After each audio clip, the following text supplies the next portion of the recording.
Anniversary.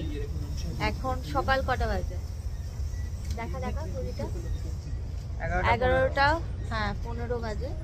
তো Genesis রিগেলের যে counter আছে সেখানে আমরা ওয়েট করছি।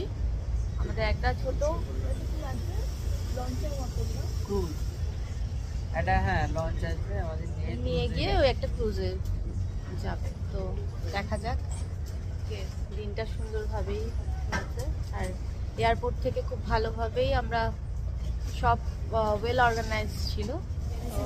ক্রুজের লঞ্চ আসছে আমাদের নেওয়ার জন্য। আর এটা তো আমরা বসেই আছি জেনেসিস রিগেল ক্রুজের কাউন্টারে। এই যে কাউন্টারের মধ্যে মানে বাইরে বসে একটা সিটিং অ্যারেঞ্জমেন্ট আছে, এখানে বসে আছে। এখানেই চেকিং করেছে এই মিস চি, বেশ ভালো।